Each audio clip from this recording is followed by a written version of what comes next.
टूट जाता है और अपना घोंसला टूटता देखकर टुनटुनी चिड़िया बंटी कबूतर परेशान हो जाते हैं। जब बारिश रुकती है तो टुनटुनी चिड़िया का घोंसला पूरी तरह से बर्बाद हो जाता है। टुनटुनी अपना टूटा हुआ घोंसला देखकर रोने लगती है। ये देखिए जी, हमारा घोंसला टूट गया। हाँ टुनटुनी, मैं तो देख रहा हूँ। चलो हम दूसरा घोंसला बनाने की तैयारी करते हैं। तब तक आप लोग कमेंट में बताएं 6 into 6 - 5 कितने होते हैं। टुनटुनी चिड़िया बंटी कबूतर मिलकर टिंकी इकट्ठा करते हैं और काफी मेहनत के बाद दूसरा घोंसला तैयार करने लगते हैं, क्योंकि टुनटुनी चिड़िया अंडे देने वाली होती है। घोंसला दोबारा तैयार होने के कुछ दिनों बाद ही टुनटुनी चिड़िया अंडे देती है। 3-4 दिन यूं ही बीत जाते हैं। तभी एक रात फिर से अचानक से बहुत तेज आंधी तूफान आता है। सारे पक्षी अपना घोंसला छोड़ देते हैं और पास के बड़े से बरगद का पेड़, जो बहुत मजबूत और उसका तना खोखला था, सारे पक्षी अपने परिवार को लेकर उसी तने के अंदर छुप जाते हैं। चलो टुनटुनी जल्दी चलो, हमें भी पेड़ के तने के अंदर जाकर छिपना चाहिए, वरना इतनी तेज आंधी में हमारी जान भी जा सकती है। नहीं बंटी जी, तुम चले जाओ, मैं अपने अंडों को छोड़कर कहीं नहीं जाऊंगी। जिद मत करो टुनटुनी, मेरी बात मानो। सभी पक्षियों की तरह चलो चलो हम भी बरगद के तने में छिप जाते हैं, वरना हमें मरने से कोई नहीं बचा पाएगा। नहीं बंटी, ऐसा मत बोलो, तुम मेरी चिंता मत करो। जाओ तुम तने में जाकर छुप जाओ, मैं अपने अंडों को छोड़कर नहीं आऊंगी, या फिर मेरे अंडों को भी ले चलो। टुनटुनी, तुम मेरी बात क्यों नहीं समझ रही हो? चलो जल्दी चलो, देखो तूफान कितना तेज हो रहा है। बंटी कबूतर टुनटुनी चिड़िया को समझा ही रहा था कि तभी तूफान में तेज हवा से उड़ते हुए एक लकड़ी आती है और टुनटुनी के सर पर लग जाती है और टुनटुनी चिड़िया बेहोश हो जाती है। टुनटुनी चिड़िया को बेहोश देखकर बंटी कबूतर परेशान हो जाता है और जल्दी से टुनटुनी को उठाकर बरगद के तने में लेकर छुप जाता है। सारे पक्षी सारी रात उस बरगद के तने में ही रहते हैं और तूफान थमने का इंतजार करने लगते हैं। सुबह होती है और तूफान थम चुका था। सारे पक्षी बरगद की तरी से बाहर निकल कर आते हैं और सभी पक्षी अपने उजड़े हुए घर को देखकर रोने लगते हैं। टुनटुनी चिड़िया बंटी कबूतर भी अपने टूटे हुए घोंसले के पास आते हैं और अंडों को जमीन पर बिखरा देखकर दोनों बहुत ही दुखी होते हैं। ये क्या हो गया? मेरे अंडे टूट गए। मैंने तुमसे कहा था ना, मैं अपने अंडों को छोड़कर नहीं आऊंगी, लेकिन तुमने मेरी बात नहीं मानी और तुम मुझे यहाँ से लेकर चले गए। देखो, हमारे अंडे टूट गए। ये देखो टुनटुनी, पूरा जंगल तहस नहस हो चुका है। सिर्फ तोताराम का ही बांस का घर बचा हुआ है और सभी पक्षियों के घर उजड़ गए हैं। ये देखो, कालू कौवा ने तो अपनी पत्नी को ही खो दिया। देखो वो बेचारा कितना रो रहा है। तभी तोताराम अपने घर से दाना लेकर आता है और सभी पक्षियों को थोड़ा थोड़ा देने लगता है, क्योंकि सारे पक्षी कल रात से ही भूखे थे। तोताराम को सबकी मदद करता देखकर टुनटुनी चिड़िया अपने आंसू पोंछती है। बंटी, तोताराम के घर को इतने तूफान में भी कुछ क्यों नहीं हुआ? टुनटुनी, तोताराम का घर बांस का है। बांस का घर बहुत मजबूत होता है, इसलिए बांस के घर को तूफान में भी कुछ नहीं होता।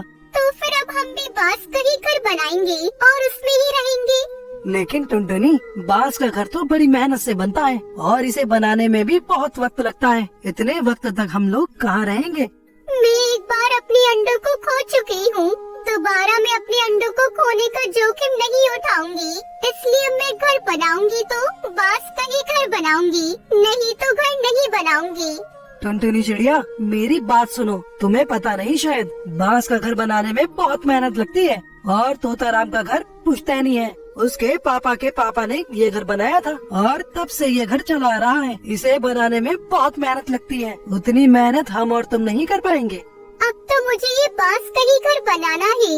सोचो, अगर एक बांस का घर 3 पुश्तों से बना हुआ है और अभी तक टूटा नहीं, तो सोचो ये कितना मजबूत होता होगा। अगर हमने आज थोड़ी ज्यादा मेहनत करके बांस का घर बना लिया तो हमारे बच्चे के बच्चे भी आराम से इस बांस के घर में रह सकेंगे और किसी की भी मौत आंधी या तूफान से नहीं होगी।